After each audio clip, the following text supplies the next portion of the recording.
right. Hello, everyone. Welcome to episode 6 of the Horror Lounge. I wrote it as 5 in my notes. Excuse me.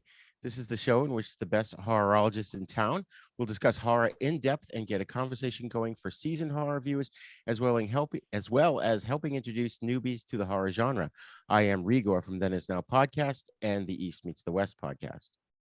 I'm Bill Van Ryn from Fanzine Drive-In Asylum, Facebook page Groovy Doom. Awesome.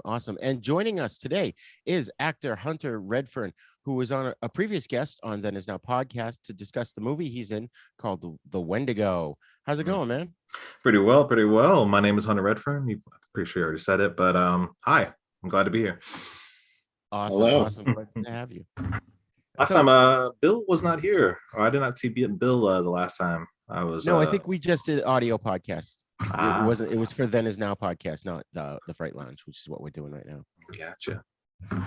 So can you tell us the status of Wendigo? Has it been released yet, or?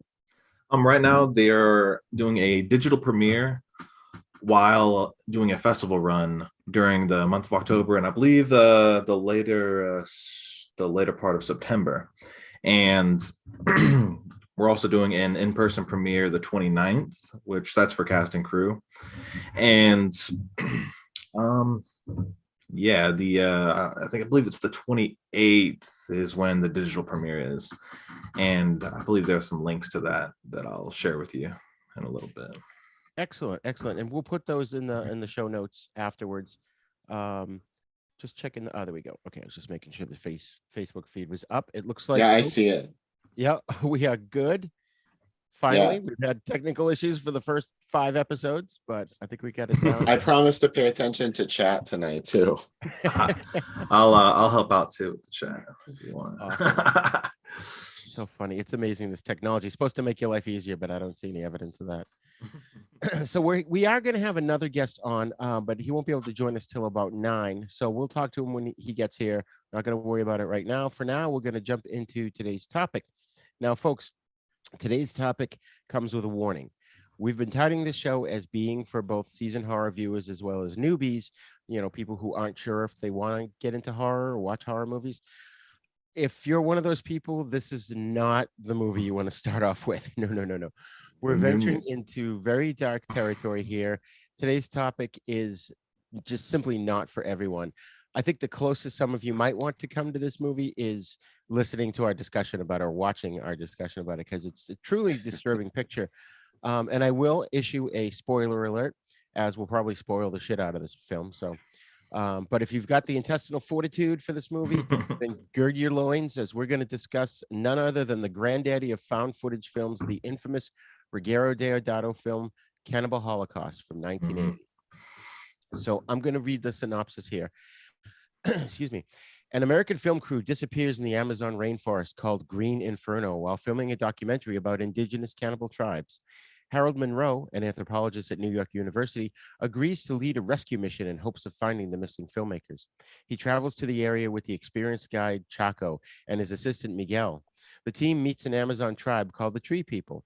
The Tree People give them the only remains of the film crew.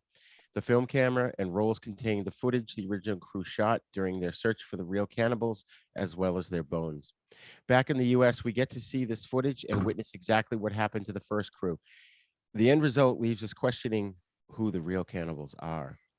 So, Hunter, since you're the guest and you kind of suggested this movie when we were on Then Is Now, tell us when you first saw this and what your first impression was. When I was going into this or going into watching it, I thought that I was just going to see, the regular found footage sort of thing. Oh, sorry, in progress. All good. Well, I thought that I was just going to go and watch a bunch of kids go into the Green Inferno, do their thing. I'm recording myself going around the Green Inferno, but I actually really liked the first part with the scientists going in there with Miguel and Jocko. Chaco with a CH. Chaco. I actually really enjoyed watching that part because I don't know, it's not what I expected. But then when they start going to the other stuff, obviously it gets a little dark. But you can say that again. Yeah, and I expected a little more in terms of how messed up it would be. I guess is that I expect a little bit more. Well, runtime more because it was pretty much the last like third of the movie that all the really bad stuff started happening. Right. Bill? That's true. A lot of this movie is leading up to it, leading up to the finale, I should say. But there is a lot of really disturbing stuff that comes before that, namely when the film crew themselves go in and start dehumanizing this tribe that they've come into contact with, and they go so far as to commit gang rape against the tribe females and put all these people in a hut and burn it down. So like the film crew themselves are being barbaric as well. And Roger mentioned the end of that IMDb synopsis says, "Who are the real cannibals?" And that's sort of like the send off of this film, and it called into question even our motives for going in there and making these types of films.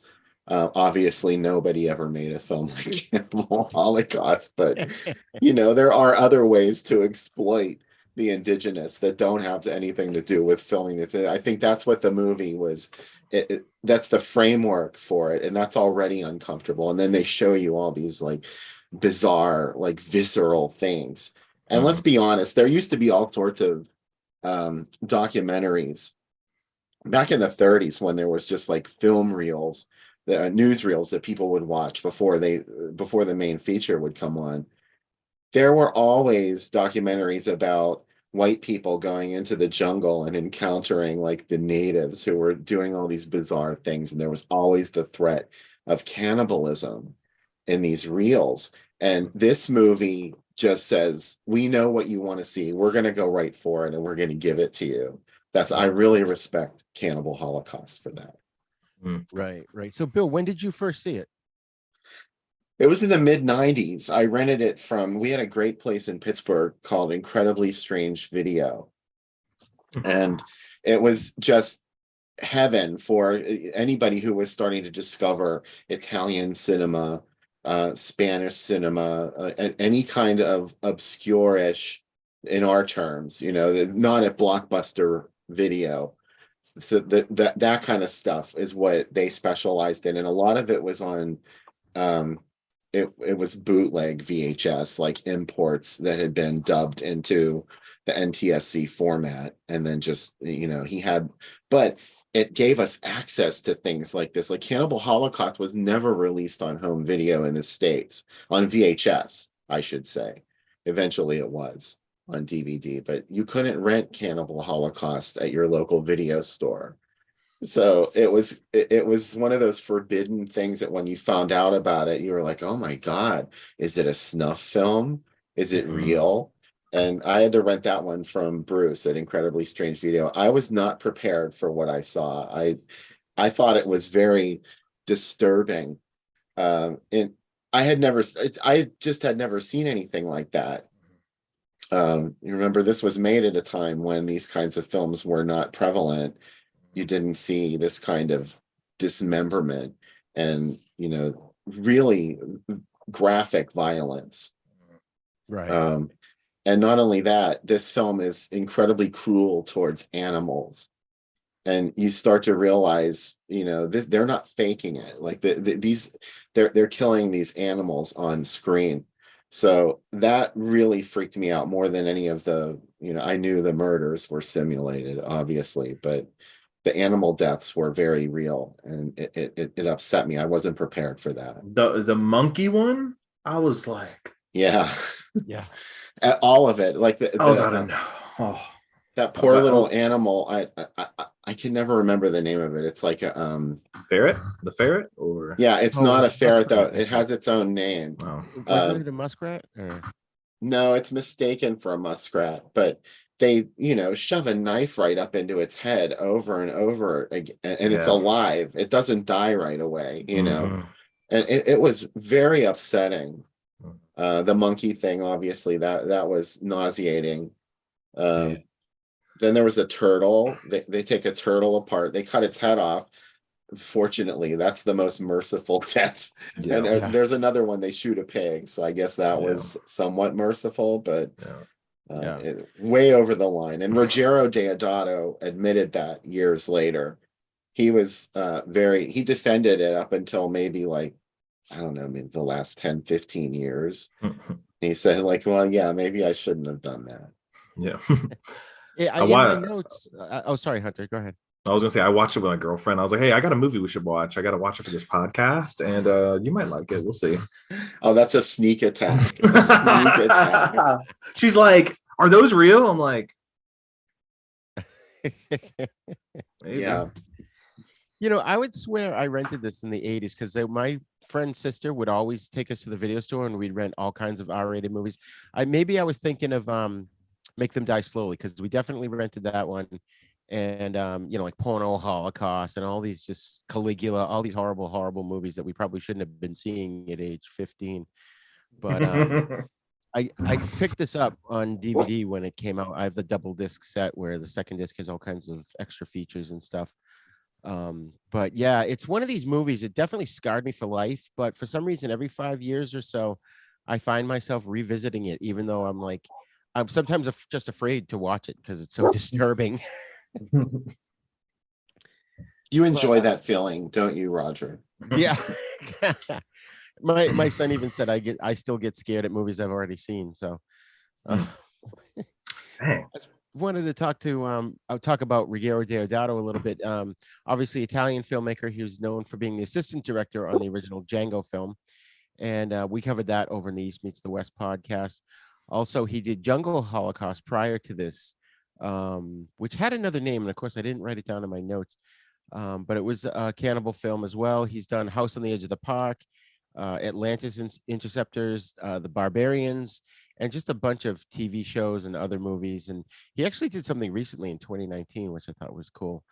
But one of the films he did is one of my favorites. It's the ultra-violent Poliziotteschi film. That's a cop film in Italy called Live Like a Cop, Die Like a Man, with Ray Lovelock is in that. And Rod Barnett and I also covered that on Then Is Now podcast, but that's one of my absolute favorites. It really is ultra violent.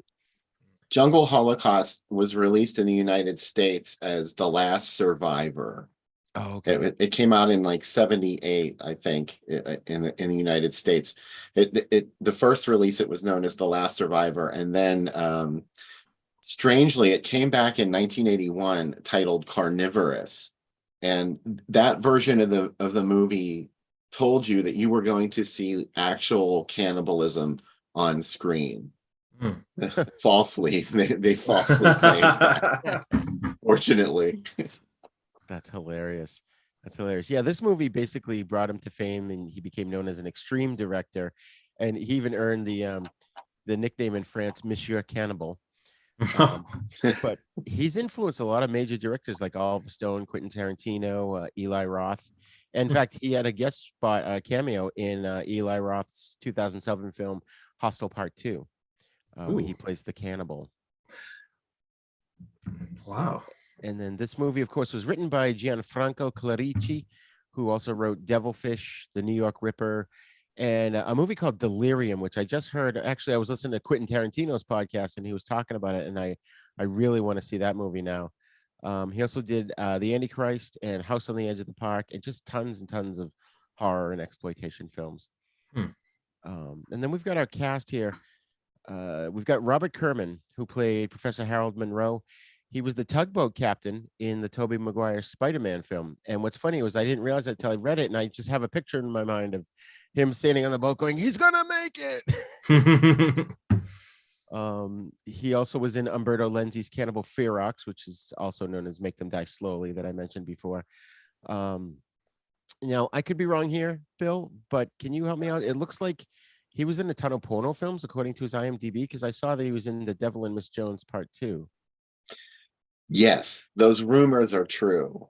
He had a porn career concurrent with his commercial, mainstream film career, which is very unusual. Gotta make that money. Gotta make it somehow. That's right. So many people were never able to do that though. Like, but he did. He used a pseudonym for his porn career, Arbola. Bola. Okay. Yeah, so I can see it. sort of like a joke about the male genital. So yeah, that was his way that he sidestepped being pigeonholed as a porn actor. That's hilarious. Yeah, because I'm looking at some of the titles and I'm going, sounds like a porno, but I could be wrong. So You weren't wrong. We had Gabriel York played Alan Yates. He was also in Apollo 13, Idle Hands, and a bunch of TV shows. Luca Giorgio Barbarici was played Mark Tommaso. He was just in a bunch of horror films I've never heard of. Francesca Ciardi played Faye Daniels, the chick in the film crew. And she was in a handful of stuff also that I've never heard of. But what I liked about her performance here is she had no problem getting naked at any chance she got. So. And then Perry Pirkanen played Jack Anders. He was uncredited in City of the Living Dead, Cannibal Ferox, and the Jaws ripoff, Cruel Jaws. He suffers a fate in Cannibal Holocaust that makes every man in the audience cringe. I remember watching that and looking at my buddy when we watched it and go, wait, no, is there a similar scene in Make Them Die Slowly? Oh, yeah. Well, once you find a good thing, you keep doing it, right? Okay, so that makes sense. I remember watching that movie. The same thing happens where they basically chop his dick off. And I looked at my buddy and we were like, did they really do that? How did they do that? And even this time around, I'm watching it going, is that a special effect? Because that looked real. He really committed for this one. He really committed for this role. He went full method. But that means he could never take another role quite like it. Right. His porno career is over now. Yeah, he wanted to get out of porn. That's why he did that. Oh my God, that's hilarious. So I had a bunch of notes on like the making of this movie. Obviously, it's one of the most controversial films and brutal films in the history of cinema. It was seized, banned, heavily censored in a lot of countries because the effects were so realistic. Deodato got arrested on suspicion of murder. Bill, do you want to speak to that a little bit? Yeah, basically he had to prove that the actors in this movie were still alive because people were so convinced that these were real murders that were captured on camera. But of course, the actors were still alive. And he had put them under contract where they couldn't make public appearances or be in any other movies for like a year after this movie. So that sort of gave credence to the fact that maybe they were dead, at least to people who didn't know. Yeah. There was an American distributor that tried to do that. Well, that did do that in the mid 70s. They put out a movie called Snuff, which was really just like a hippie kind of like horror movie. I think it was called not The Cult. It was something similar though. And The Slaughter is what it was called. And they shot a scene to put on the end of it of an actress being killed on camera. The camera like pulls back and reveals the fourth wall, and there's an actress there, and it leads to her being disemboweled on camera. And they put that in theaters as Snuff, and they were like, oh, and they hired people to go protest and say like, down with Snuff. Snuff depict violence towards women, and it worked because people were outraged about this. It's like, oh my God, someone is actually murdered on camera. But I think they had to prove she was still alive too. That's hilarious. I mean, considering its reputation, this movie was only made for $100,000. It's pretty amazing, and pretty much everyone kind of agrees that this was sort of the great granddaddy, as I mentioned in the beginning, of the Blair Witch Project. It was the first film narrative that used the found footage method of telling the story. But in this one, though, he definitely, like, and I've said this before, I think to you, Bill, I think even to you, Hunter, on our shows, found footage films get me nauseous. I got sick in the Cloverfield. I got sick in one called Next Stop Wonderland. I cannot stand them. But this one, it wasn't that bad. It was towards the end. I kind of had to close my eyes, and not because of the gore, but because the camera was moving a little too fast for me. Yeah. But for the most part, he keeps it steady, and he cuts between their footage and the actual, movie making camera, which is not obviously not handheld. So I like that. I mean, what did you guys think of the whole found footage concept? I honestly I really enjoyed it. Like, wait, they didn't do it at the beginning, right? Or didn't do much of any, or if not any, at the beginning, right? No, Right. it starts off in the Yeah. third person, and then it turns into found footage. Right. It definitely, the way they did it, where they would be like in that theater, or like in that little room where he's just looking at it like by himself, or like something like that. I really liked how they kind of incorporated that. So it's not like a complete like, oh, we found this footage, we made a movie. Like it's a more integrative with the actual how something's normally filmed. Well, and you've got the producers that want to make it. They hadn't seen the whole footage, and Dr. Monroe is like, "Oh no, you have to see the whole thing." You sure you want to see this? Okay. And then at the end, yeah, that's a great scene towards the end where they're sitting there and it's cutting back and forth between the producers and the actual footage, and you just see the looks on their faces changing as they're like, "Oh, this is as it just gets more and more egregious, if that's the word." Like, I thought they were a little nonchalant myself. I wanted to see them puking after watching it. They could have been a little more distraught about it, I think. Yeah, they did kind of end it quickly there with that. But I think it's just how they were too. They were just cold people to begin with. They didn't really give a shit about anybody. True. And this just kind of didn't really push them over the edge. It just made them think twice, I guess. One thing I didn't get initially, and I found this in the research, and maybe I missed a scene. You guys can help me out here. When the sequence of events where the film crew pretty much takes everybody in the village, shoves them into the hut, and sets it on fire, and then they, like, the guys rape a woman, like the gang raper or something, and it just gets worse and worse. I had read that they were trying to do that, or they were doing that to make it look like the Tree People's rival tribe had done it, and they were trying to start a war between the tribes. Or was that said in the movie? Because I didn't quite get that out of the film. The implication was there. Sorry, go ahead. No, go ahead. I was trying to get my thought together. You can go ahead. Yeah, it's pretty much stated that that's the reason. You hear them discussing it, and you can tell that the director Alan he doesn't care about anybody's life in these movies. Like, he just wants to make. He keeps saying, like, we're gonna get an Oscar for this, and he just keeps going further and further with this. So yeah, they just wanted something to capture on camera, because even if it doesn't matter who set fire to the hut, you can make up whatever story you want and say, like, oh yeah, we caught the warring tribe set this hut on fire, but really they had done it. So they didn't care. And they had done I think there was a part where they had talked about they did this with their other films that they'd done. Yeah, you're right. And also, there was one that he was talking to the camera saying about how it was sort of like a nonchalant way of being like, oh, we're stronger so we can do this, or we're like more advanced so we can do this.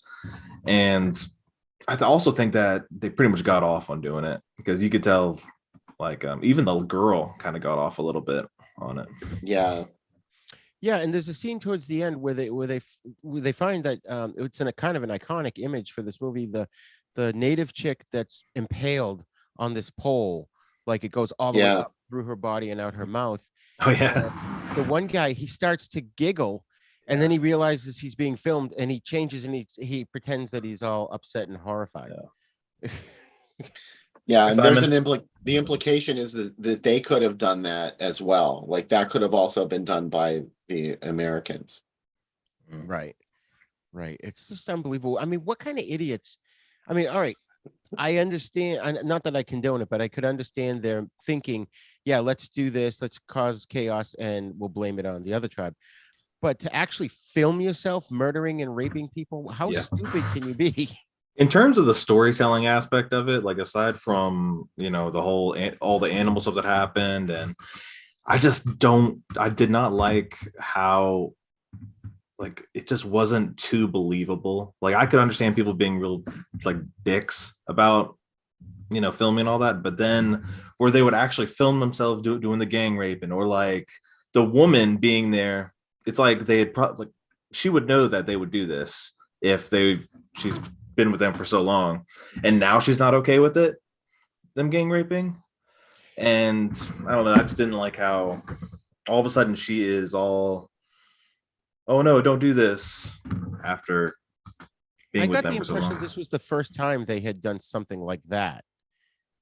Like Really? she didn't seem to have a problem with burning the whole, burning all the people in the building, but then that like was crossing the line for her. At least that's the impression I got. Yeah.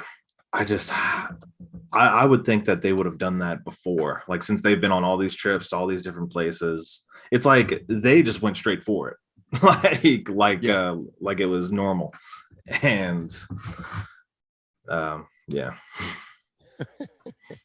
I think we were probably supposed to believe that they would have removed the footage of themselves raping and murdering these, but they didn't film raping the native girl by putting the spike up through her. They didn't film that, so you're never really sure who did that. But the other stuff, I think that was only for our benefit as the audience, and they probably thought, oh, we'll just edit that out later. Yeah. I think the post through the girl's mouth, they had talked about she wasn't, that was right before the rape thing, because he had talked to him about how virginity was very important to them. Yes. And then cut to them finding a stray woman and doing all that. But Yeah, because at the beginning of the found footage, they filming the natives torturing a chick, I think, because yeah, she was no longer a virgin. I actually thought that was the chick, the white chick covered in mud, and they were just watching the. That's what I thought. Like when I first saw it, I was like, "Oh my god, they're watching the white chick." And oh my god, yeah, there was a couple of times where I mistook her for, it was hard to tell when everybody's covered in mud. Yeah. But and the whole scene, that the one that really disturbed me was the well, I guess a lot disturbed me, but the one where they're like forcing this abortion on this lady, and it's not in any clinical way. It was just a horrible, horrible way they did it. And I guess that's supposed to be kind of similar to what we're shown in what are called Mondo films. Bill, do you have any background knowledge on Mondo films? I'm not too well versed. I mean, I've seen Mondo Connie and a couple of the other ones, but probably I haven't seen the majority of Mondo films. There were so many of them. They were so prevalent, like from the 1960s to even through the early 70s. There were so many Mondo films, and some that were official, some that were not official. It was just sort of like footage. If you had some footage lying around, that B-roll footage of a location that you were filming at, you could put that out as a Mondo film. Like, oh, look at what we found. These people doing a fake jungle ritual. Like, okay, it's a movie. Well, it's in theaters. Right, right. And these Mondo films were focused on sensational and graphic content from around the world, including like local customs, sexuality, violence, death. So I would almost think that Faces of Death was kind of a Mondo film, wouldn't you say? I would call it a Mondo film, yeah. Yeah. Now that's a movie. I worked at Blockbuster Video, and we were able to, as employees, if we wanted a video that they didn't have in the store, we could purchase it through the catalog for our own sake. We'd have to pay whatever the price was. And I ordered Faces of Death, and the manager was this lady, and she was like, I almost canceled that, and then I saw it was you.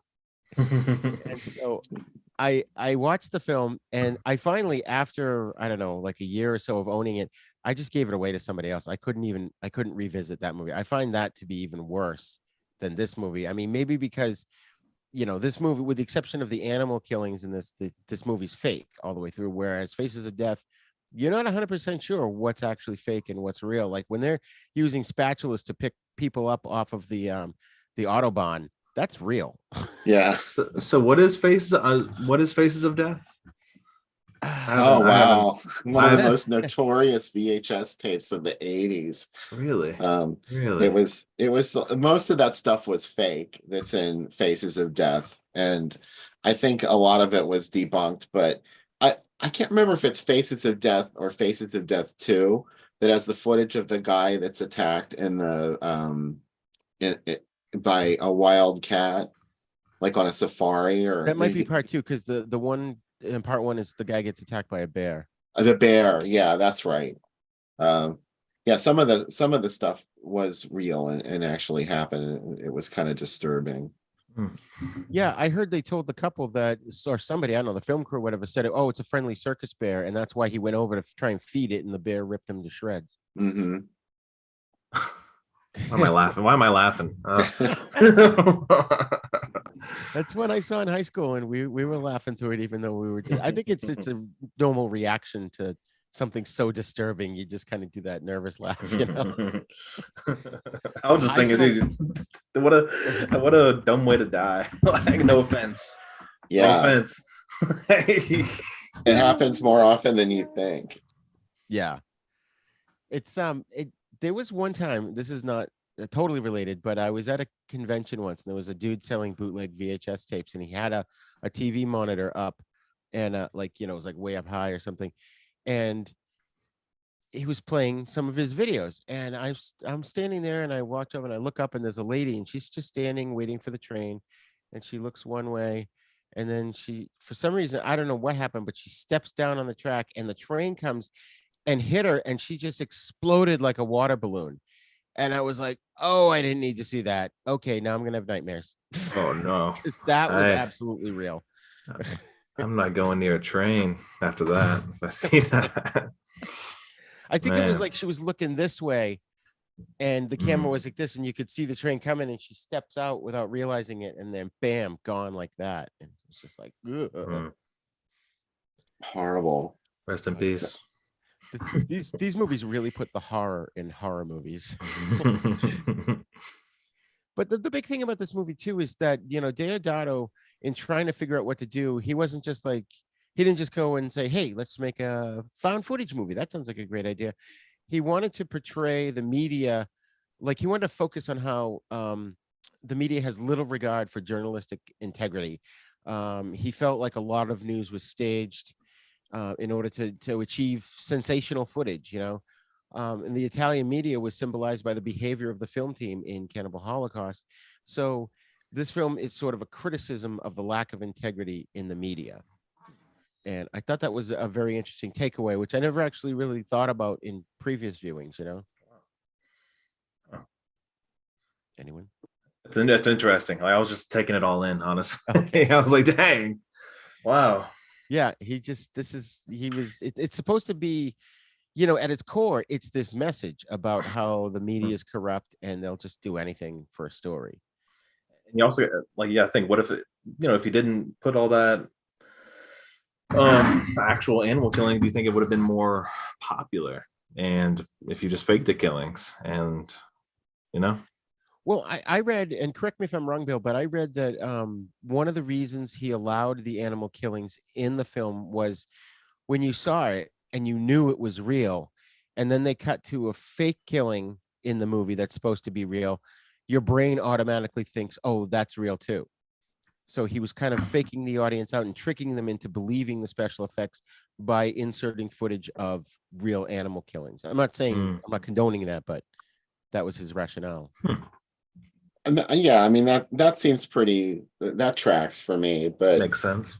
it's just sort of a lot of people criticize this movie obviously and say they're never going to watch it because it contains real animal deaths in it, and that's fair. If you don't want to watch that, then I can certainly understand why. But there are other movies as well that they don't have the lineage of cannibal holocaust. Like they have, more like Andalusian Dog, um, Apocalypse Now.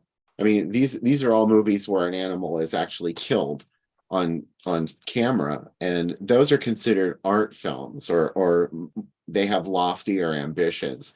So for some reason, it's okay to kill an animal in those circumstances. Whereas if you're making a movie like Cannibal Holocaust, how is that any worse than any other movie that doesn't get called out for it?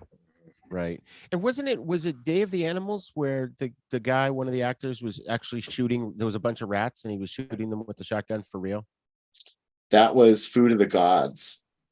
Food of the Gods. Yeah. Okay.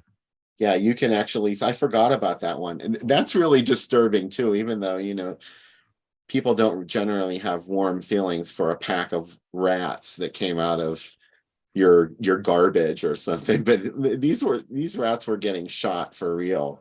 And it started to get a little disturbing. Yeah. Yeah. Yeah, but then you kill a spider and it's like, oh, like, that's fine. Yeah. Because it's smaller. What was that? I don't know what point I'm making, but there. I did we did a show recently on a Chinese vampire movie, and there's a scene where this one guy, he's trying to make a magic potion or something, and he literally cuts a snake open and pulls out like the poison sac or something. And that was clearly real because the snake was moving. They did not have the ability to make it look that real back then. This was like 76, 77, something like that. But one thing, the thing in the movie, the animal you guys were trying to find the name of, or we all were, it's a coati. Huh. Thank you. And I guess one of the actors, Kerman, he basically objected to the killing of that, and he stormed off the set when that scene was filmed. He didn't want Who was Kerman? Kerman was, hold on, what's my name? That was Alan, or was it? Hold on, I've got it up here. No, Get it right here. That's the main guy, the porno guy, Harold Professor Monroe.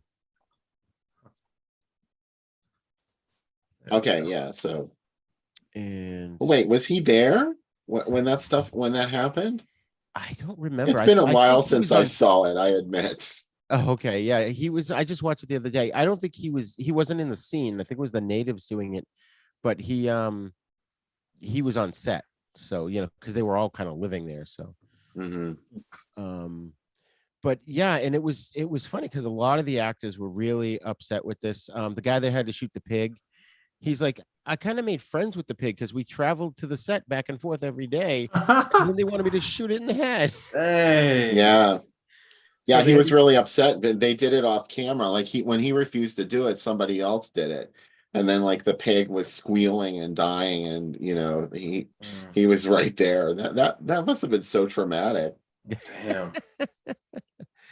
I can't imagine that at all. And the guy that played Alan, Gabriel York, he was like, I've never seen such cruelty like this before. And it's a level of cruelty unknown to me, is what he said. And it's just the genuine killing of animals. He thought he was maybe in a snuff film. He wasn't even sure. He played it well. I'll tell you what, he played it well for not being like he's the one that had to kill the pig, and he didn't do it. Yeah, I'm looking right now at all the cast list, just so I can just see the pig face to the name. Yeah, man, it's just unbelievable. And I don't know. The coati, I guess Kerman was basically begging Ruggero Deodato to let the animal go, don't kill it, like right up until they filmed it, and that's when he left the set. You said Kerman? Where's he at? Robert Kerman. Yeah, gotcha. Yeah.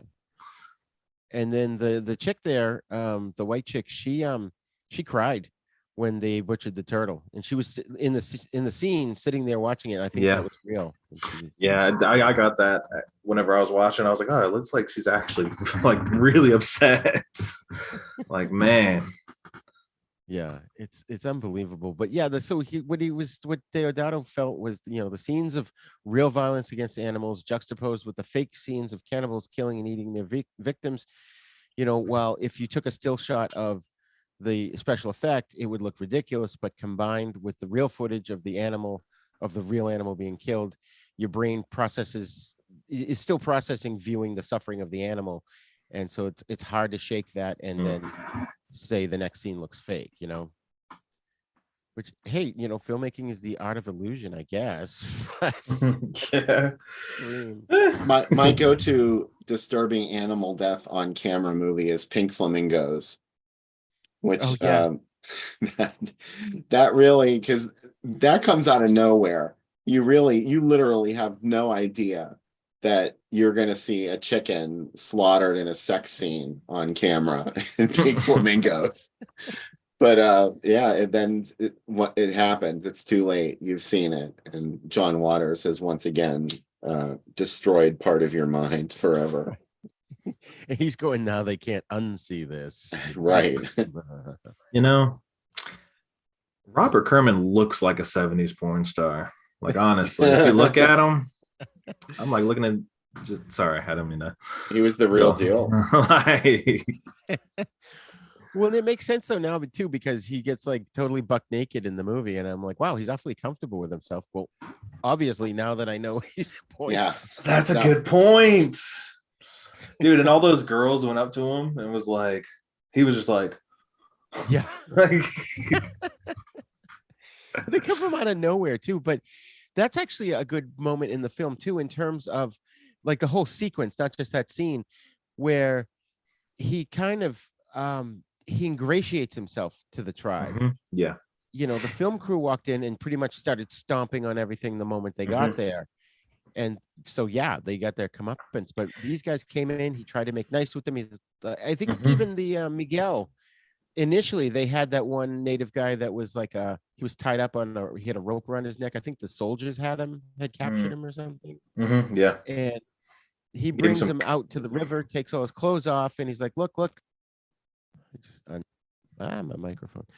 He takes his clothes off and he's like, oh, don't hurt me. I'm okay, and they did a much better process of trying to befriend the tribe rather than just simply go in and go, oh, they're a bunch of savages and rape and pillage the place. And that's why I said that, like, I really like the first half of the movie. Like, I like that the process of seeing them, go up to the tribes, him emaciating himself. Is that the word? Probably.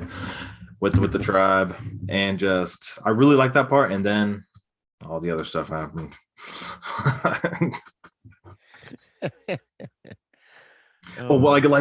freaking the music he had, and just there are all the reactions to him having the music, and just I loved it. No, was that, I thought he had recorded one of their rituals and was playing it back to them. Was that not that? Was it just something random he was playing?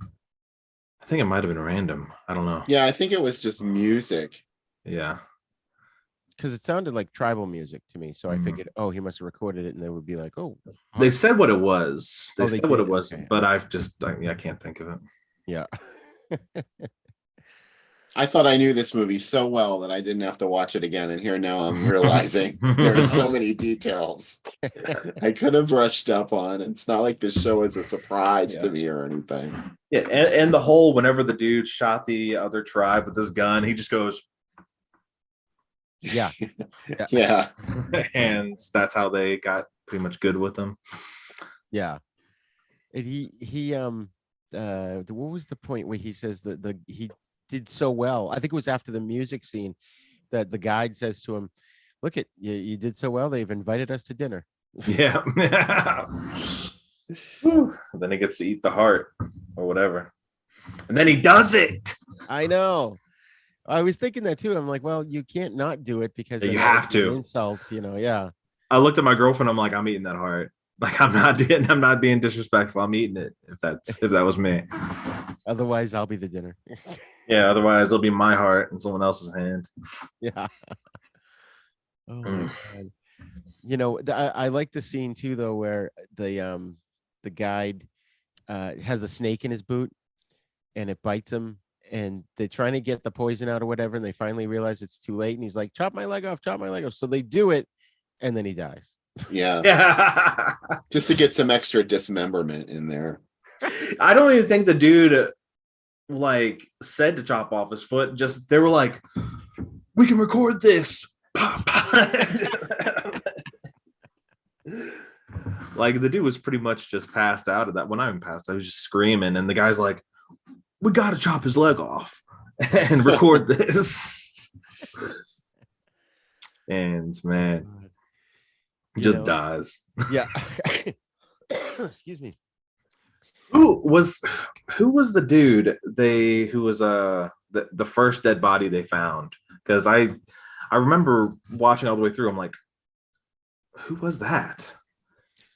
Oh, the skeletal remains. Yeah, the first one. Because I swear, the two guys. Let's see, what was the name?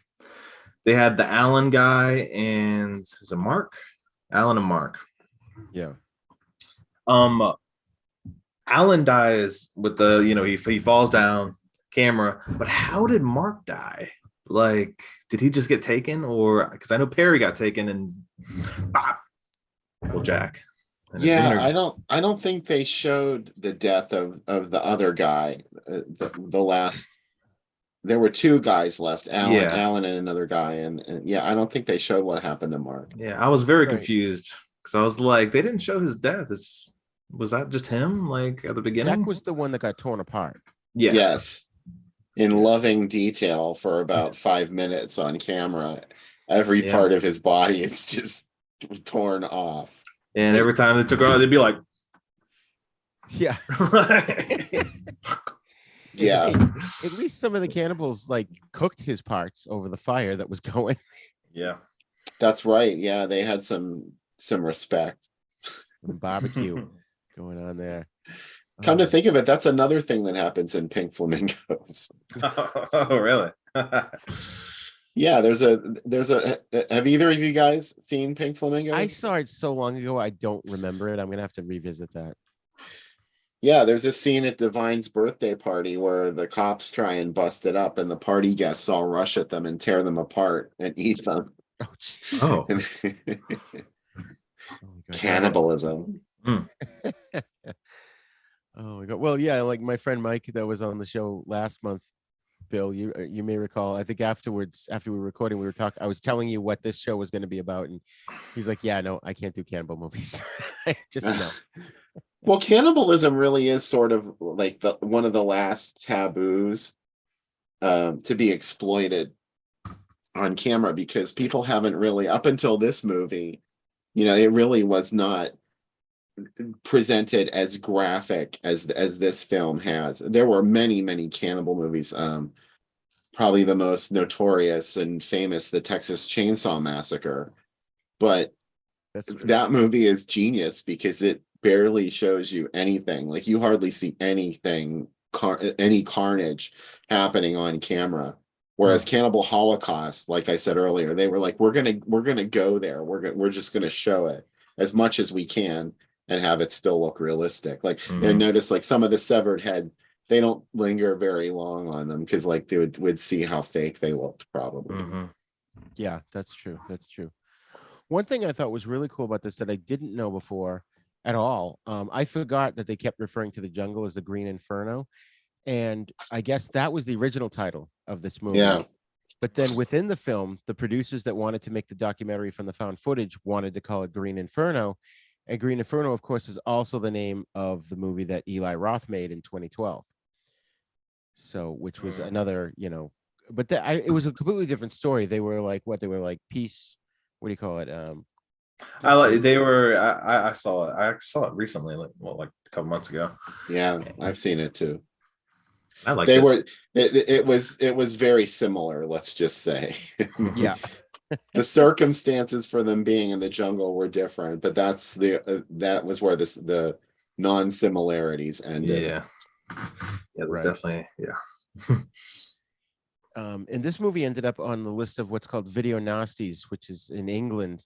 They had this long list of films that were considered video nasties, and they just basically banned them Really? for a long time. I think is that still going on, or is that completely done, Bill? Oh, they don't do it. Most things can get passed uncut in the UK now. Some movies are still, you're not allowed to release them uncut in the UK. I think The Devils is one of them from 71. Ken Russell's The Devils. Okay. But yeah, the thing about the video nappies, they weren't just banned, they were illegal, and people were prosecuted for selling them, for making them available to the public. It was rare, but there were occasions where people were actually prosecuted, and it was always some dude that ran a video store. It wasn't anyone who was involved in the making of the film or anything like that. It was like someone way down on the rung. The director's walking around with a trench coat, and he opens it up, and he's got all these VHS tapes inside, and he's like, "Hey, you want to buy a banned movie?" Oh my god. Well, what was up with the two characters that all of a sudden the film crew, the guy and the girl, I think it was Mark and the chick Faye, they just start having sex, like in all the villages that are what's left of them, because they had burnt half the villages down, just sitting in the background watching them. I feel like they got off on that. That's like they were like, "Oh yeah, dude, we just did all this. I'm so turned on right now." And then all of them are watching them because they can't do anything because they're so afraid of them. And well, the one dude was just, I think, Perry or Jack, which is recording them. Yeah, that's what I think. I think it was just something that they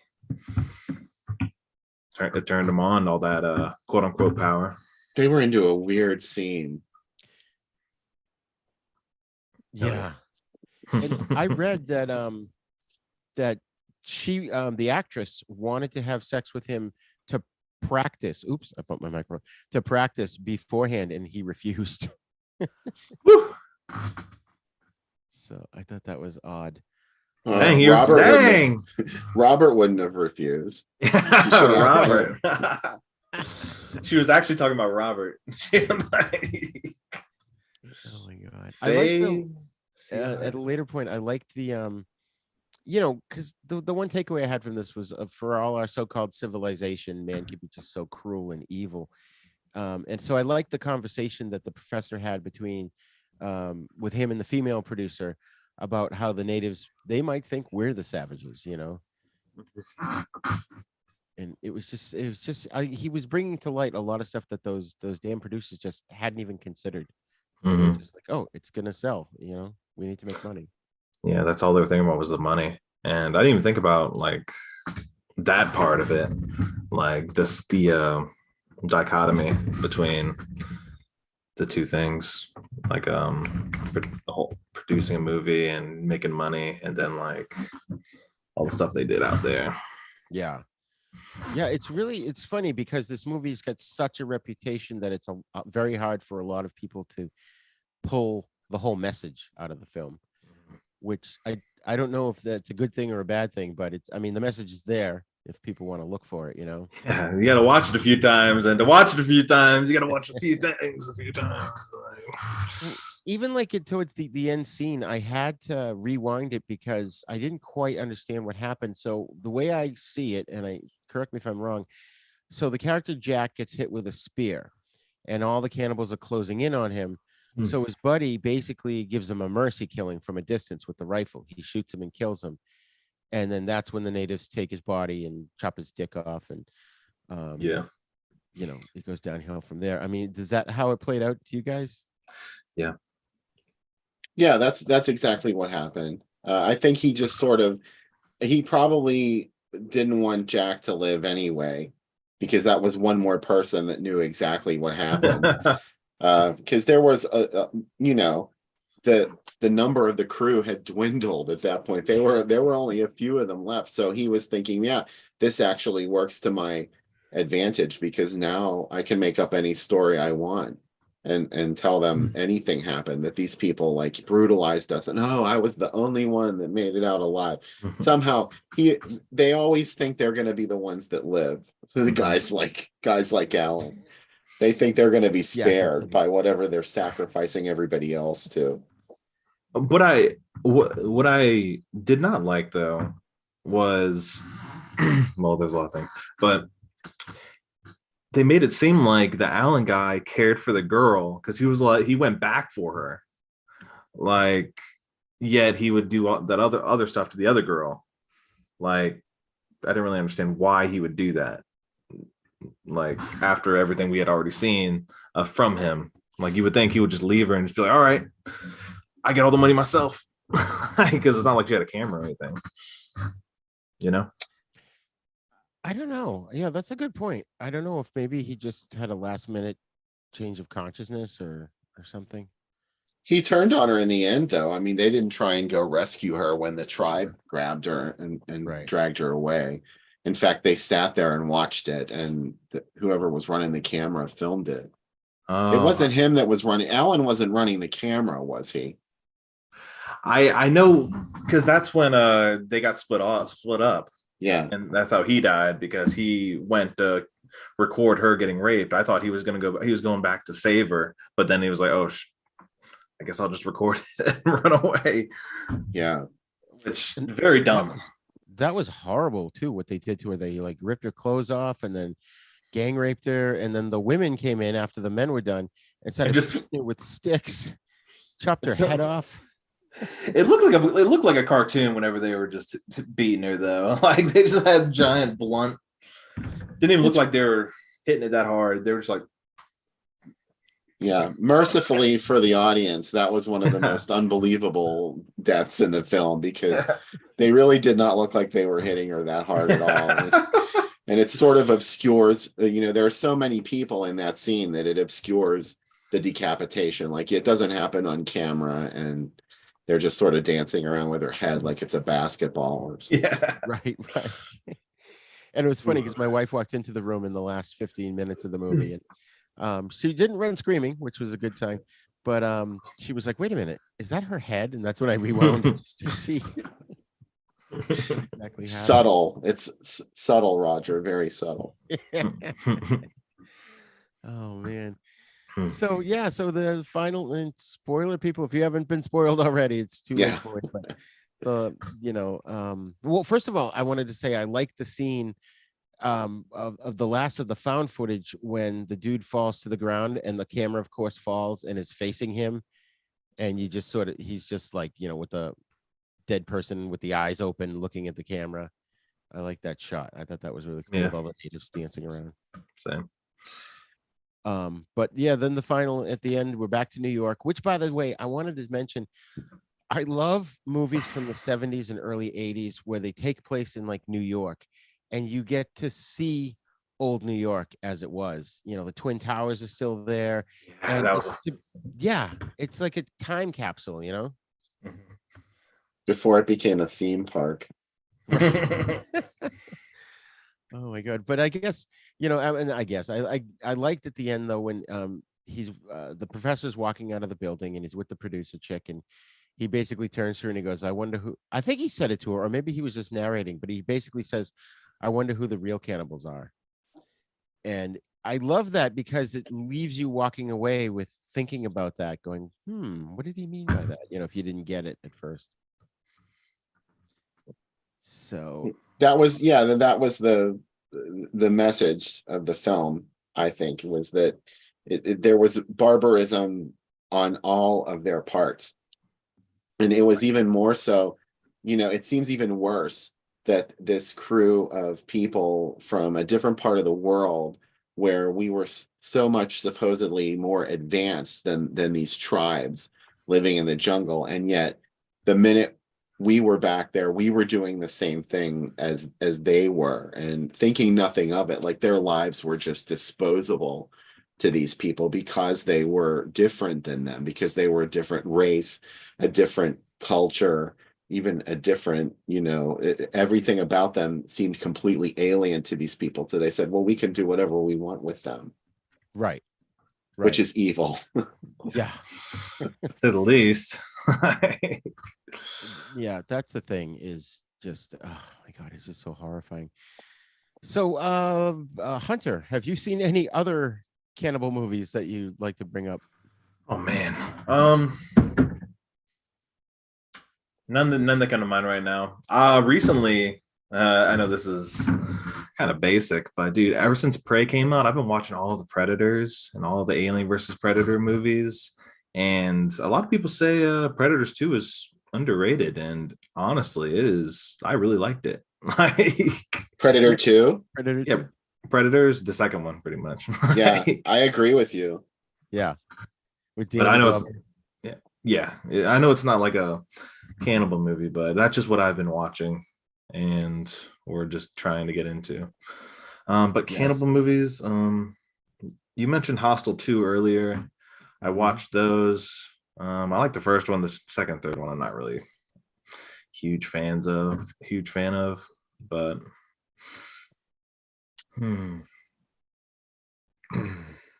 can't really think of many. The Hills Have Eyes. I know it's not really a cannibal movie, but that one freaked me out a little bit. Oh, that's a cannibal movie. I Absolutely. The original or the remake, Hunter? I don't know. I know there's a rape scene. I don't There know is that. in both versions. Yeah. Oh God. Yeah. I don't know. I don't know when was the original released. 77. Yeah. I probably haven't seen that one. I'll be honest with you. E.T.'s Elliot's mom in E.T. is in the original Hills Have Eyes. Dee Wallace. Yeah. Well, Yeah. Had her on the show. She was good. ooh. Bill, what about you? Cannibalism is my jam. I'm into it totally. But the strange thing is we're the subject of tonight's program is Cannibal Holocaust. The kind of cannibal film that this movie is really is sort of, I don't know. I've seen a couple of them, but I haven't delved into this genre as well as some other people have. But cannibalism as a topic has always been something that fascinated me in a gruesome way. I don't want to emulate it, so don't get any ideas. It was just hey man, there's no judging here. Thank you. I appreciate you making this a safe space. But no, it freaks me out, the idea of it. And one of the most disturbing cannibal films that I ever saw had almost no graphic violence in it whatsoever. It's one of my favorite films. It's called The Folks at Red Wolf Inn. And it was reissued many times under many different titles, the most familiar of which is Terror House. And it's about it's one of those movies that just sort of, it doesn't tell you the explicit details of everything that's going on. It leaves it up to you to piece it together. But it's a young college girl. She gets a letter in the mail, and this is 1972. So there was no caller ID or the internet where you could go Google somebody's address and see where they lived and stuff like that. So this kind of thing was way more plausible back in the early 70s. But she gets a letter in the mail saying she won a vacation to a seaside resort, and there's a private plane on the way to come get her.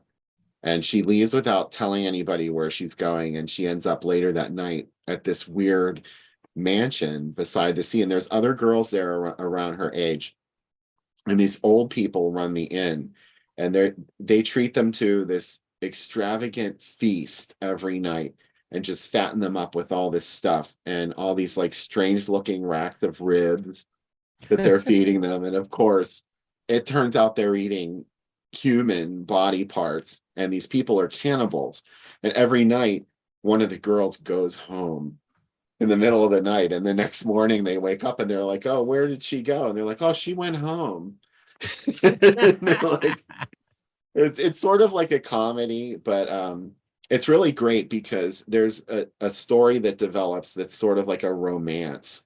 There's a crazy grandson that at this resort, and he kind of has the hots for our lead in the film. Her name's Regina, and she and Baby John sort of have this thing going where he likes her, but he knows they're going to end up killing her, and he starts freaking out over it, like because he doesn't want them to tear her up.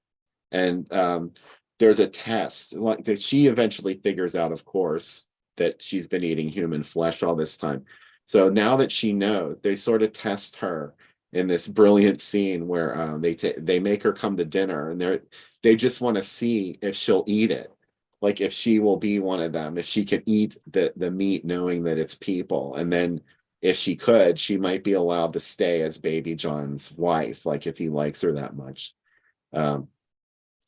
So I won't spoil the ending of the film, but it's that kind of cannibalism theme is more familiar to me, like the surreptitious people doing it in, like your neighbor could be doing it.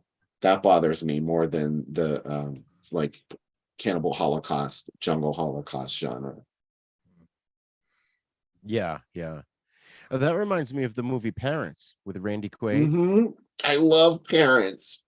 Where the kid goes, I remember from the trailer too, and the kid's like, "What are we having for dinner, Mom?" And she goes, "Leftovers." He goes, "Leftover from what?" And she goes, "Just leftovers." I gotta watch these, man. He says, "What were they before they were leftovers?" And she says, "Leftovers to be." Yeah, that's right. That's right. That's a good one. I'm trying to call it up here, but my internet is running a little slow, so I'm gonna get rid of that. But there was one I was who was I talking to? I was talking to Warren Ortiz today from the B Movie Cast, and he brought one up from 1973 called Yellow-Headed Summer. I don't know if you've heard of that. It's got Lawrence Harvey and Stuart Whitman in it. And basically, all right, here's the plot. Can you guys hear me? Is that it? Yeah, is that Welcome to Arrow Beach? Yes, original title, Welcome to Arrow Beach. Yeah, Welcome to Arrow Beach, and it was also released under the title Tender Flesh. Meg Foster's in that, I think, or Meg Ryan. Meg Foster is that movie is very similar to Terror House, except that there's like a more hippie chick in it. That's Meg Foster, and she gets involved in this cannibalism plot. But the two movies are very similar. Yeah. There's another movie, a third movie that's almost the same plot. It's called Warlock Moon. And Joe Spano from Hill Street Blues is in it with Laurie Walters, who was on, I think she was on 8 is Enough. So they way before they were on TV, they made this low budget movie. I think it was 73 also. So that was sort of like you know how every once in a while there's a little genre where we see a mini burst. There's like, stuff that kills you in your dreams. Oh, there's Nightmare on Elm Street, Bad Dreams, Evil Nightmare. There were like all these movies that happened all at once. That was like a mini cannibalism boom, which predated Texas Chainsaw Massacre, I might add. Right. You guys see the new Texas Chainsaw was 74, wasn't it? It was, yeah. Toby Hooper went to the set of Warlock Moon, or he watched it. He wanted to see a print to see if it was too similar to Texas Chainsaw, because he had heard that there was another movie coming out with the same theme. You asked about the new one, Hunter, right? Have you guys seen the new one? Yes. Yeah. I'm sorry. Oh my God, I watched it. I was like, dude, what's going on here? How could they do that to Sally? You don't bring her back and then kill her. They literally the way she died at the end. Yeah. Spoiler alert. Oh my! I watched that. I physically punched something beside me. Not my girlfriend. Like the couch. like I was so angry. I was like, "There's no way all that happened just for the dude just to be like with the freaking head." Yeah, I was quite upset about that, and well, I didn't like the movie very much otherwise either, right. So I guess it didn't matter. And then they brought the actress back like she's some big badass, and I'm just. Which actress? Oh, the final girl. Yeah, the one who's like she was just trying way too, I don't know, just trying way too hard to be a badass. Like, I think she had some hay in her mouth at one point, like one little piece of hay, because she's You're remembering more than I did. I think I try not to, but then all the memories just flooded back. That's funny. Yeah, I've completely blocked that one out. Oh my God. There's another one too that I remember from 1999 with Guy Pearce called Ravenous. Yeah. And it's like what is about it? that? It's like 19th century outpost, and these soldiers encounter cannibals, and that's another one that I don't remember it except from the trailer where the guy screaming, "He was licking me." I just got a message. 54 minutes of the 61 of the Wendigo is done. So Nice. Oh, can you give us a little bit of the plot of Wendigo? Because I'm very curious. Are you allowed to talk about it? I can talk about it, yeah. So there's this dude Logan who is pretty much an influencer. Think Logan Paul, Jake Paul. The dude who plays Logan watched probably 20 or watched not 20, probably like a bunch of hours of Logan Paul compilations for his character. And you can tell he did. But he is streaming and doing his thing in the woods, and more or less dude gets ganked by something. And me, I play one of the influencer friends, TJ, who is the camera guy. I'm kind of the camera guy, but I have like the side camera guy, mini guy. There's Laura, who plays a girl named Cassie. She's a girl influencer. She's a bitch, pretty much. I don't know if I can cuss. So it's absolutely. Okay, so like she plays requirements. So. Yeah. And then another girl named Kaylee, which is ironic because my girlfriend's name is Kaylee, and she's pretty much my ex in the show. So we're in the show movie, and there's also Matthew, who he's this crazy dude, but he knows the woods, so we're like, we'll bring him along. And we're like, all right, we're gonna make this show for you, Matthew. Let's go to the woods, let's find Logan, and we're gonna document it, we're gonna post it, we're gonna do all that stuff. And we all go out in the woods, and Wendigoed. We all get Wendigoed, or what is the definition of a Wendigo? I think it's one of those it's an ancient Indian spirit, I believe. I'm probably wrong. I'm probably wrong about everything about the plot too. No, that's the correct definition of a Wendigo. It's also cannibalistic. Ooh, right. I might be able to show you a picture of an exclusive picture. Ooh. I always think of Supernatural when they fought a Wendigo once or twice. Let's see if I can't find some blood. Sorry for the dead air. That's okay. I was trying to think. Oh, so while we've got the dead air here, I'm going to take a quick moment to plug. Where is it? So I mentioned my buddy Juan. We actually just did a recording for our October show, and he owns a website called fifthdimensionfilms.net. And I just want to give him a free plug because he has, and I just lost the name again, Yellow-Headed Summer, aka Welcome to Arrow Beach on DVD. If people are interested, I just want to give him a free plug on that because Juan's a great guy and he's been helping me out with a few things. So I will say sorry, you were done, right? Yeah, I'm done. Yeah. Okay. I didn't want to interrupt you and everyone go do that. You're the guest. You can do that. Yeah. Nah, I don't want to do it. Our makeup, we have on set, we had this makeup lady, Jamie Apple.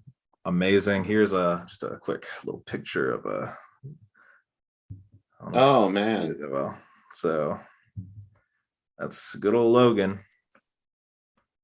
Cool. These are posted, so you can't really see it that well, but I'll send you. Actually, I'll actually send this to you. That character had a bad day. You're telling me. Let me send it to you, Mr. Roger. Or Rigor. I've already outed you a couple times as Roger. I'm sorry.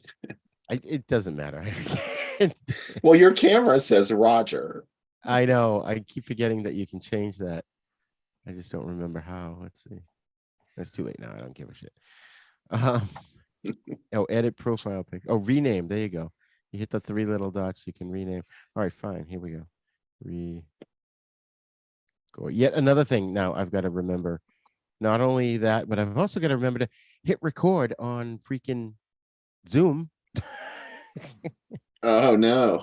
Oh, was it not recording? Not until you heard the lady go, recording started. You know? Oh, that startling moment. I Yeah. liked that moment. Yeah, I was like, what So it's fine because I can just download the YouTube video from my thing if I need it.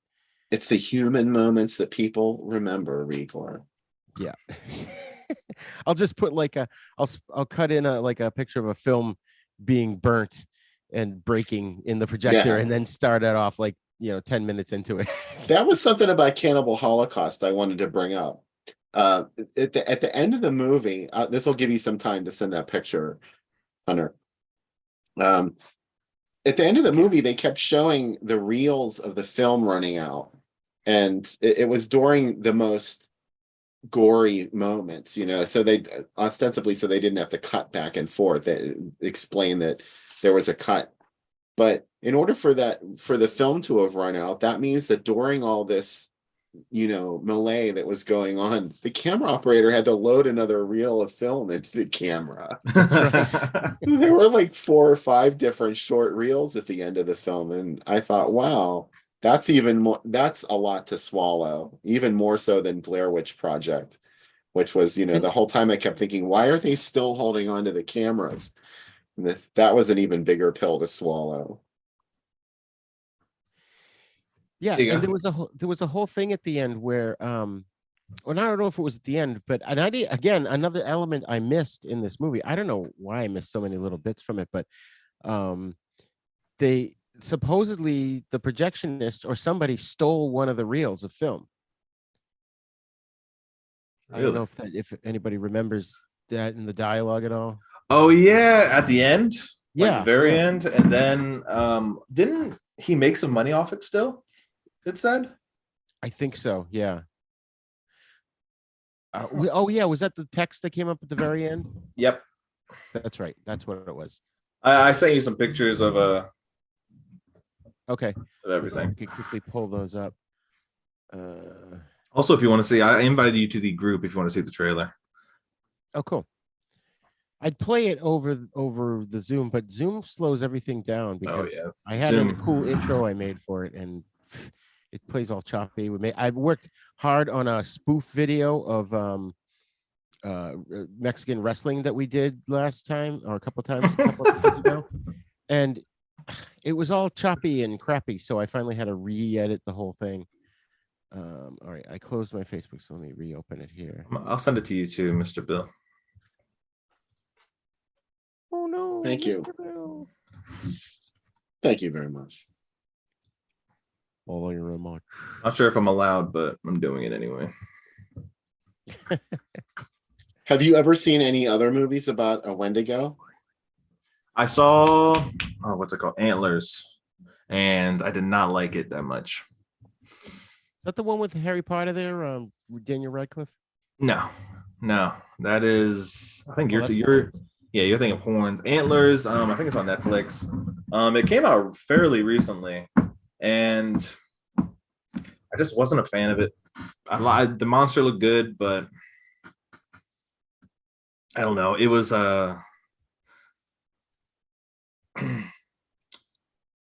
it was one of those creature flicks that wasn't really surrounded around the creature. Like, it was surrounded around the backstory of the characters, which like I want to see some monsters. Like, Who needs character development when you can have monsters? That's why we watch Godzilla. There was a movies. great movie from 2001 called Wendigo. Well, I shouldn't maybe call it a great movie because it sort was of gonna pissed say. me off. We were talking about, talk about a movie where you expect a monster and you don't get one. Yeah. But after I lost my preconceptions about what this movie was going to be, I went back and I watched it again, and it's actually pretty good. It's like a city slicker in the country movie, and the locals are suspicious, but there's this plot of the Wendigo that's woven in there, and at the end of the film they actually do give you a pretty nice looking monster, and it's on camera for maybe about 45 seconds. Oh. So What movie was it again? I'm sorry. it's called Wendigo. Oh, of course. If you need me to email you the title, I will. Yeah, definitely write it down for me so I can read it. No, wait, Wendy who? Wendy Go. Never heard of that. There you go. That's what Jack Torrance should have said to his wife in The Shining. Wendy should have goed. I know, kidding. Yeah. I got the pictures, Hunter. I also sent you good. the trailer, and I sent you an invite to the group that they put the trailer. And the director is part of this found footage group on Facebook, or I guess the found footage group on Facebook, and he wound up putting the trailer up there for him. Yeah. I don't have the ability to put them on screen though. Roger would have I'm that. trying. Oh, you I've been don't. working at Oh it. no, this. Oh, you don't. Oh, I'm not. I wasn't sending these for you to like. I'll just if you wanted to see. Oh, okay. I don't. I don't. Don't I worry wish we about could show the viewers this because you look pretty like you had a bad day this day too. Yeah, I just showed up on set like that. I wasn't even didn't even do makeup. This is before makeup. Yeah. They actually had to cover that up. I think the Zoom is just hogging my bandwidth, so I can't seem to. Oh, you do not have to. But I wasn't even expecting you to show him. To be honest, I was just just sending him to him so you could see it. God damn it! I'm on a mission now. All right. Let's see. So, all right. So while we're doing this, Hunter, since this was kind of your pick, why don't you give us your final thoughts on Cannibal Holocaust? I liked it up until a point. And because I enjoy a good story. I really like the story. I like the way they laid out going out there, doing the tribesmen people stuff. That was a very bad way of wording it, but I liked how they incorporated all that together. Once we got to the actual found footage part and we had those 4 people, six, I guess, but I just didn't feel like it's not believable already, but I feel like there were some inconsistencies that I didn't like. Obviously, I didn't like the animal killing, but that's kind of like whenever you're going into this, I feel like no one's gonna like the animal killing. So you're going in there being like, all right, I'm not gonna like the animal killing. So I didn't really want to talk about the animal killing too much because it's kind of a given. Right. And it's just like, hey, let's put all these people in a freaking fire and like let's walk up into this town and just shoot them like for no reason. It just I liked it up until that because I just didn't believe it, Interesting. but Interesting. the Bill? story wise. Sorry. So, no, I'm sorry. It's all right. Phil, what's your? Oh wait, actually, Hunter, I wanted to ask real quick. What would you recommend this to other people? Oh yeah, it's like family friendly. I like your kids. Like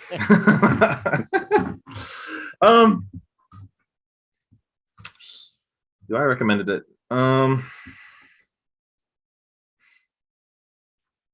Yeah, I think I don't, obviously you're going into it with caution, but I recommend it just because it was it kicked it off. It kicked it off the style of filmmaking that is found footage, I feel like.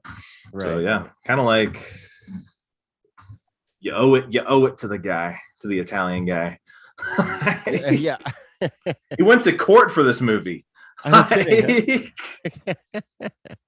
Oh my God. So our special guest, Bob, has just joined us. And I actually got the pictures up here.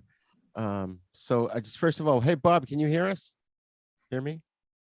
Bueller? He's connecting to audio. He's still connecting. Yeah, I'm getting a message that he is connecting presently. Yes. Well, while we're doing that, let me all right, hold on. I can talk about Cannibal Holocaust while yeah, Bob's why don't connecting. you, Bill, why don't you give us your final thoughts on Cannibal Holocaust? I think it's the kind of movie that's not meant to be enjoyable. You're not supposed to have a good time watching Cannibal Holocaust. At least that's probably what Ruggero Deodato was planning on. He wanted to shock and disturb people in a realistic sort of way.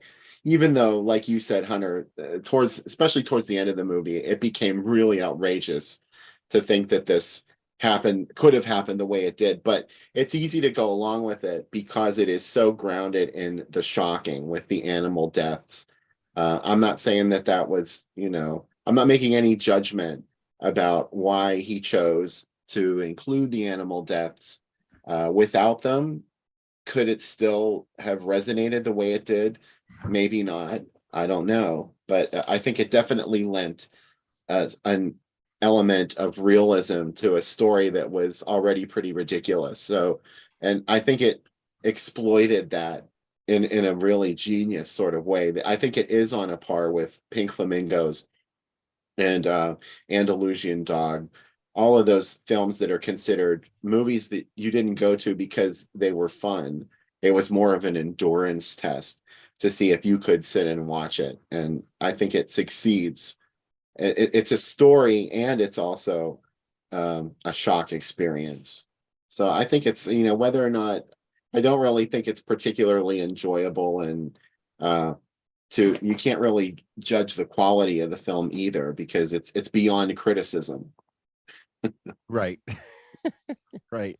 I mean, Like it's that. thoroughly disgusting, horrifying, revolting, yet I can't take my eyes off it, although I did a couple times, I think. But it's definitely not for everyone. But I do like that it's got this powerful message about how the media and journalism can be just too sensational to the point where they have no regard for anyone. It is rough. It's a hard watch, but like I said, I gave away Faces of Death. I couldn't watch that anymore. I will never ever watch Human Centipede again. I had nightmares because oh, that's my favorite. I watched that. Oh, I love it. I had nightmares both nights. I will never ever watch that again. But this one, like I said, I tend to revisit every 5 or 6 years for whatever reason. And I really kind of diving into the message this time around made me like it even a lot more. But and of course, watching these movies alone in the dark, everybody's sleeping and I'm scared shitless. But I would not recommend this to someone who's thinking about starting to get into watching horror movies or has just started. I only recommend it if you get an iron stomach, and I think you probably already know if you should watch Cannibal Holocaust because of the title. At first, I didn't even know what the Holocaust part. I'm like, are there any Jews in here? Like any Jewish people? But then funny. Wrong Holocaust. Yeah, I was like, dang, we're the guys. But all right, so while we're waiting for Bob to connect to audio, I'm gonna I guess I have to go back to that. I'm gonna share my screen here. And bing bang bing bada boom. And this, if you want to explain, I'll zoom in on this, Hunter. Look at this. Can you see it? Oh. Ooh, that's Cassie right there. She's been Wendigoed. Oh God, I just gave away something. Spoiler alert. Well, based on what she looks like. Let's just say Cassie's having a bad day. She's looks like she's a cannibal, I think. At least by the redness of her on her face. Interesting. I will say I play pretty much the level-headed, decent guy. So I'm thankful for that. All right, and then we'll go to the next one. Good old, and that's Logan. Logan's having a good old day. And that's Jamie to the left. Jamie does amazing makeup. Like, she's been doing a lot of horror movies here in the Carolinas, and she's actually going out of state a bunch of times. And she is incredibly talented. But that's Logan. Pretty much, he's the Logan Paul. Interesting. Hold on. Why is my mic doing that? It's funny you mentioned people like Logan Paul. I'm sure Bill doesn't either. I have no idea who they are. What exactly is an influencer? You use that just someone who just imagine the people that have phone and they're just like streaming themselves, like, hey, what's up? And they got like a bunch of people watching them, and they get paid somehow to do that. Oh, I get it. So they're influencing the audience. Yeah, my grandson watches some of those with the kids playing video games. Oh yeah, I watch a little bit too, but not a lot. A little bit. Are you sure you're telling us? A wee little bit. A wee bit. All right, so we'll go to the next picture. And this is the whole cast. Ooh, it's a little bad. I sent a bad quality photo. Rip. Kaylee's to the left, or that's Taylor, Matthew, or Matthias, Cassie. Now the guy beside me to the right is actually played the monster, which is he's like 6'5". Oh wow. And there's Park Ranger Paul on the right, and then the director is actually right there with the camera. Oh, cool. Very nice. Very nice. And is there one more? I think there is. Yeah. Oh, that's me having a bad day. That's crazy. Oh my God. All right. So hey, Bob, can you hear us now? Yes. Awesome. Hold on one second. I'm gonna switch. Sorry, I was trying to connect before and it wasn't connecting. That's okay. What's up, Bob? Wait, hold on. I'm trying to get this whole window to just move. There we go. Okay, now I can stop sharing. And all right, so Bill is taking a quick break. I'm back. Oh, good. Awesome. You're just in time. We went through the pictures and now Robert Manell is here. So Robert, this is Bill and Hunter. Pleased to meet you. You too. Hey, Robert. How are Hi. you? Good. Excellent. Robert, why don't you tell the guys a little bit about yourself first? Okay. Well, I'm joining Roger here for going to be co-host of Cult Movie Lounge and in the future, and been writing since before the internet, and for a lot of fanzines and various books, publications here and in Europe, and covering cult movies mainly, and I also write fiction for several magazines and publications. And Nice. And you're an award-winning blogger. Do you want to tell us about your blog a little bit? yes, I've had a blog for quite a long time, almost 20 years now, on Jess Franco. Awesome. What are you? I'm sure Hunter has a quizzical look on his face. Can you explain who Jess Franco is real briefly? Spanish director. He's directed a few hundred films of cult exploitation, and it's an endless subject because his films are have many different versions, and it's a lot of fun to talk about them. Nice. So Bob and I have joined together. We've created yet another podcast because I don't have enough to do between the two shows and this show and other stuff we got going on. It's called the Cult Movie Lounge, and we just posted our preview episode this past week, which you can find at havenpodcasts.com, and it's also on all the podcasting apps. So just look up or Google the Cult Movie Lounge, and you'll find us. And I'm excited. We're going to talk about all kinds of, like, not just Franco films. So we've got Euro Spy, and what other topics are we going to cover, Bob? We're going to be covering Eurospy. We're going to be covering police movies, crime movies, film noir from all over the world, Japanese crime movies, Hong Kong movies, kung fu movies, all kinds of different movies, adult movies, all kinds of different movies. I'd love to get into the Italian crime dramas, the Poliziottecchis, because I did that one with Rod Barnett, which was Live Like a Cop, Die Like a Man. And that's really good. And I want to see more of those. I think I've seen Violent City and a few others, but I'd love Yeah, to those talk are about them those too. are big topics because there's lots of them around. Lots of them around DVD and Blu-ray now. Yeah.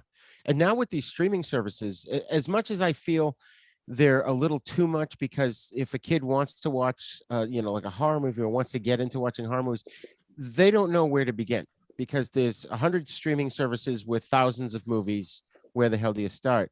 But the good side of it is services like Tubi have tons and tons of these obscure 70s movies, whether they be, horror or exploitation or what have you. And I just love the fact that, and even YouTube now, you can watch a lot of these. Right. films And on I'll YouTube. tell you, Tubi is great. I think some of them have commercials, but they show them uncut basically. And I just got rid of all the paid streaming services. I can't afford them anymore. You can get the same movies basically for no price whatsoever. So I don't want to be paying like Amazon Prime and all these other streaming services. Yeah. So I'm just going with YouTube and Tubi and places like that. And they have tons of stuff on all types of different genres, anything you want.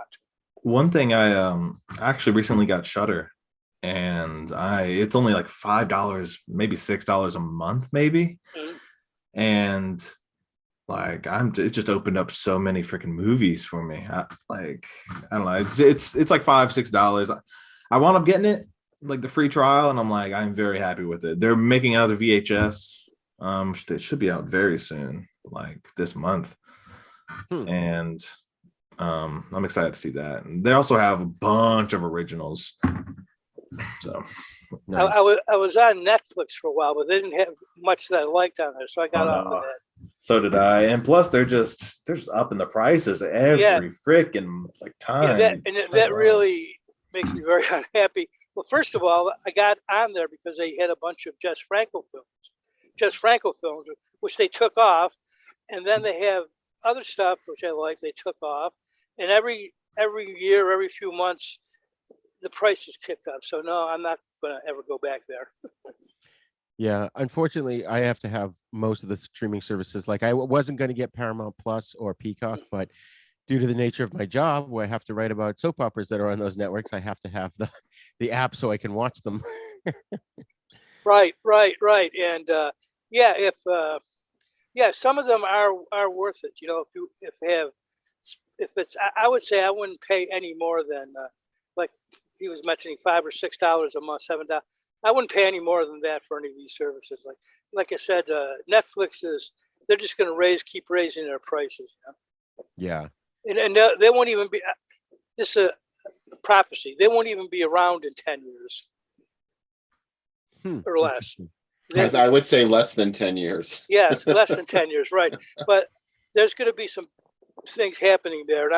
They're going to find out that they've driven a lot of their customers away, that they outpriced themselves, and then they're bankrolling all these expensive movies for hundreds of. They're going to go bankrupt. And I think they're going bankrupt too because all those people that got DVDs in the mail from them that never sent them back. Really, Right. I never got into that, And the only reason I saw the Scorsese film, what is it? The with Robert De Niro. That was a good Father. one. No, Raging Bull. No. I forgot the name of the film about the hitman. I saw that on Netflix. That was an original production, and that was very good. Okay, but that was the only good new thing they produced that I had seen. I like Stranger Things. Just watched the most recent season of that. I like Skeleton Key. They have a few things. I'm not a huge Netflix fan, but I did like those ones. I do have Shudder. I've got grandfathered in with Shudder because I had it so long. I get it for like $5 and some change every month. They didn't up the price for if you already had it. Nice. But they've always had a nice selection of movies. They're not always there. They rotate them. So sometimes, you got to jump on things because it's not going to be there forever, probably. I like they have the Creep Show anthology series, and that's been pretty consistently good, I have to say. I've enjoyed it. It keeps getting better and better, this series, the episodes that I see. I like Shudder. You're talking about Cannibal Holocaust tonight, right? Yeah. We just wrapped that, but do you want to give us your No, I'm just gonna because my computer's timing out again. I've had computer problems, but before I lose this, that's a pretty first date material. Yeah, that's really a pretty great film. I think it's it's more relevant today than it was when it came out. I think because of some of the themes going on in the film about the news media creating bad news to keep viewers, and that was it was just really well done. I don't like some of the other cannibal movies. I don't like, but that was had something, I think, some substance to it. And I've got a DVD of it, and not a Blu-ray, but I watch it every once in a while. It's a really I think it's really very good in that genre. It's about the best you can cannibal movie you can get if you want to go into cannibal movies.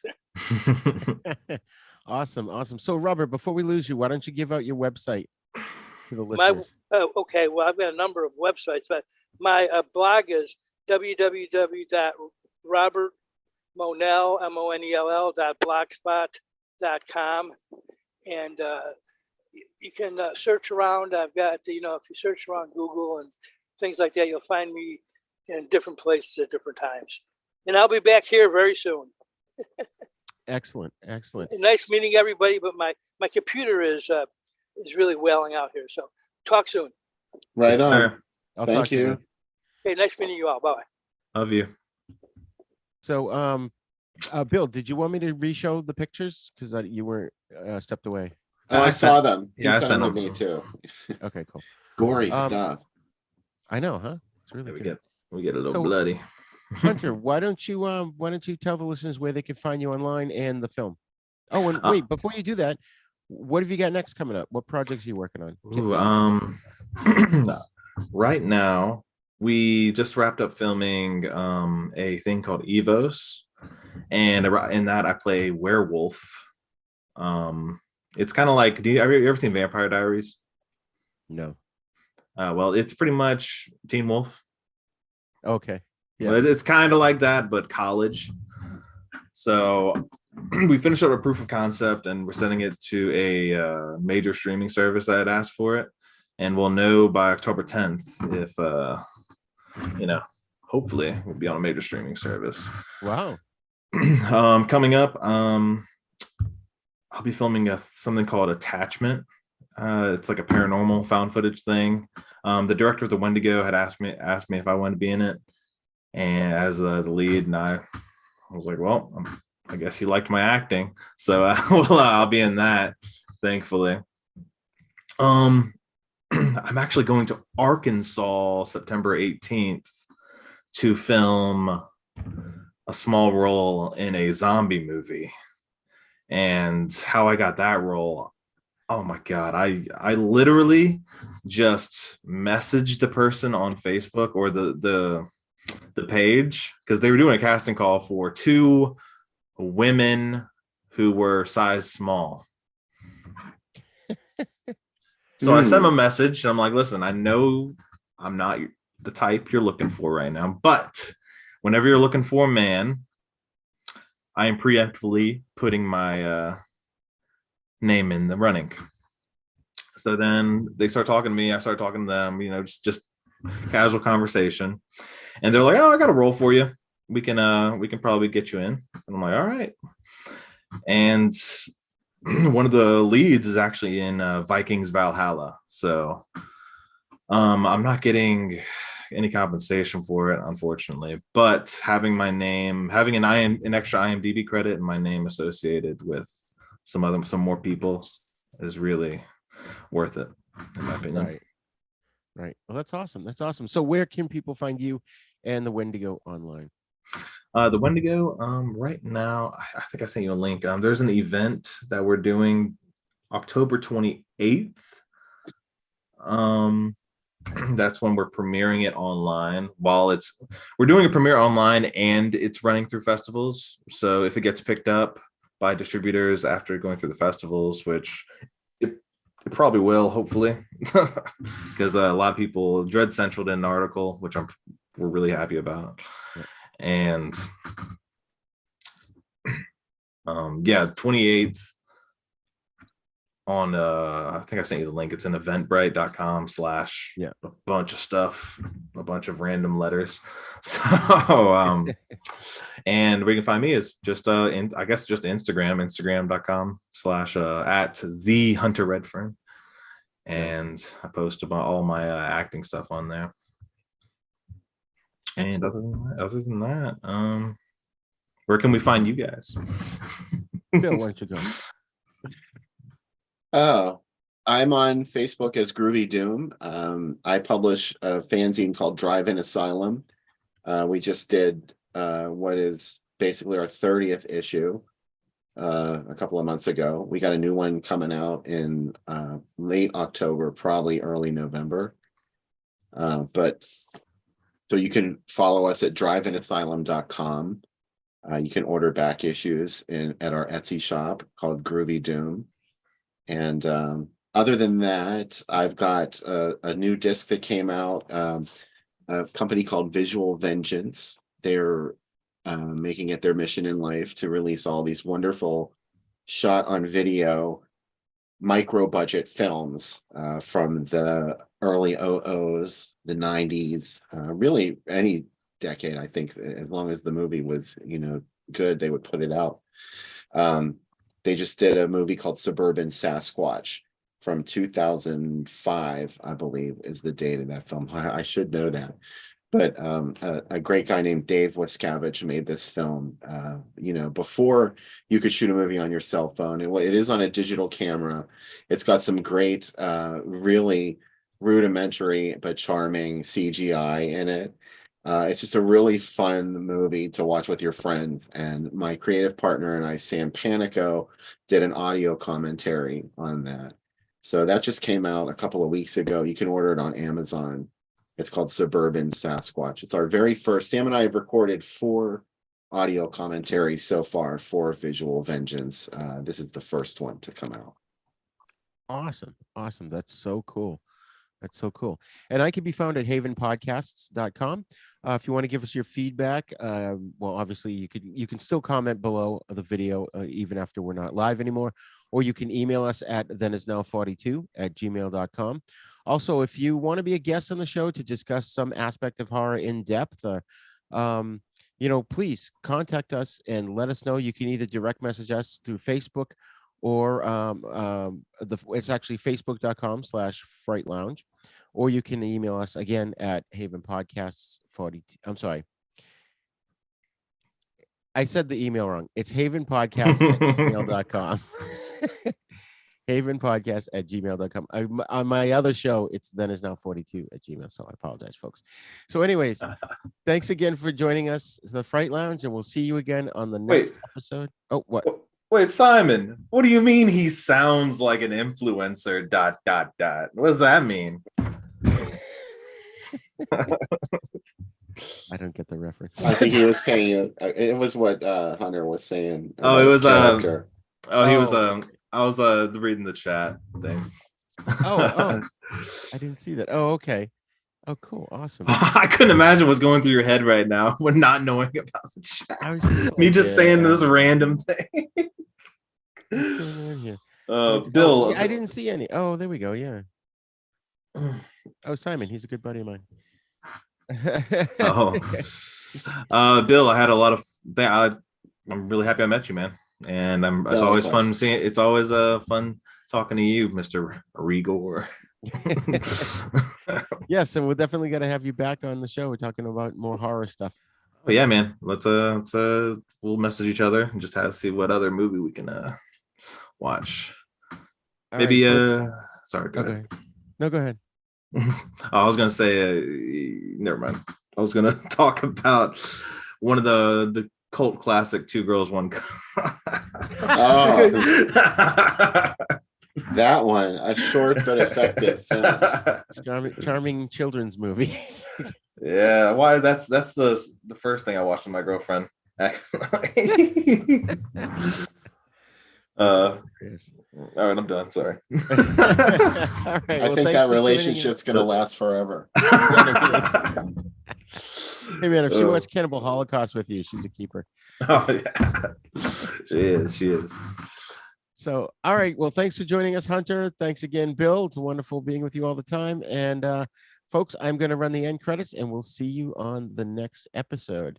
So bear with me as I muddle my way through it.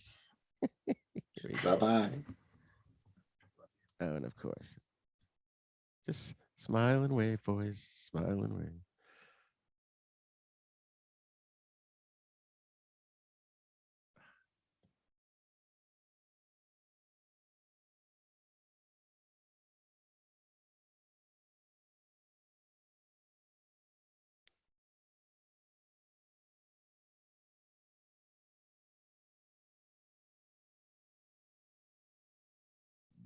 Where did it go?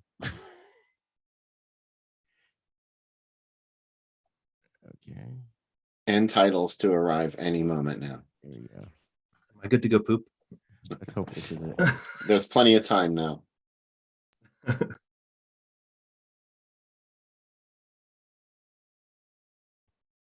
No, this is the episode 1 final. I'm sorry, folks. I had it all queued up, and I don't know where it went off to. You can fix it in post. You know what? We'll fix it in post. We'll see you later, folks. Goodbye. Bye-bye. All right, I stopped the share. All I right, guys. almost had it. Guys, I gotta go. Oh shit. No, that was me. Okay. It was fun, guys. I had a lot of fun. Thank you, guys. Awesome. We did too. Thanks for joining us. All right, later, boys.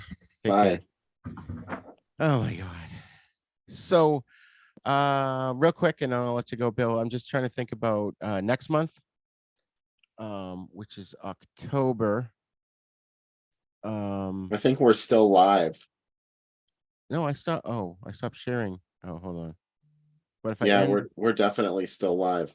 Oh, all right. Well, hold on. Let's see. Stop. How do I stop the live thing but not Zoom